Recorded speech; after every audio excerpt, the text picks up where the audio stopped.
Vice President Constantino Chiwenga is under fresh attack from President Emmerson Mnangagwa's allies, who have launched a renewed campaign for Mnangagwa to remain at the helm of ZANU-PF until 2037. Sanabena Mashkubdani versus VP Chiwenga under fresh attacks. Don't subscribe or like out on the bell icon. Team Namu Blani options if adopted by the ruling party. The proposal would effectively postpone Chiwenga's prospects of succeeding Mnangagwa. It also reveals long-standing speculation that an informal succession understanding reached around the November 2017 military intervention envisaged Chiwenga eventually taking over from Mnangagwa after he had completed his constitutional tenure, an arrangement that he has never been publicly acknowledged by either leader or ZANU-PF.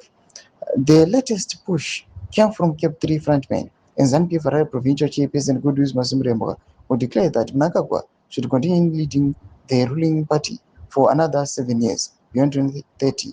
Masimremwa made the remarks in April over the weekend during celebrations marking the enactment of the Constitution of Zimbabwe Amendment No. 3 Act 2026. Although the constitutional amendment extended Mnangagwa's tenure as president, commander-in-chief, and head of government until 2030, Masimremwa said Harare province was already looking beyond that date.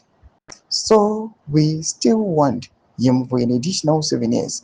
From 2030 to 2037, he must lead the party. That is what Harare is saying, he said. He said the Harare province would table the proposal at the party's next annual conference in Bindura, where delegates would be asked to endorse Mnangagwa's continued tenure as ZANU-PF president and first secretary beyond 2030.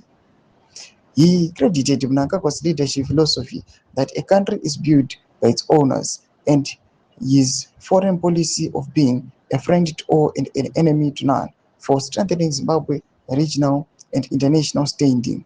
Masimremwa cited Zimbabwe's election as a non-permanent member of the United Nations Security Council with 182 votes. Mnangagwa's tenure as SADC chairperson and his expected assumption of the CHAMISA chairmanship as evidence of his leadership. He also pointed to recent visits by regional leaders, including Uganda's Vice President and King Misuzulu of Kulithini of the Zulu Nation, as further recognition of Mnangagwa's influence. Toma developments are kuda pangwa ine. Na comment section metu zofungura any more to leave amsoro bichitwechi. Subscribe or like, catch it on the bell icon.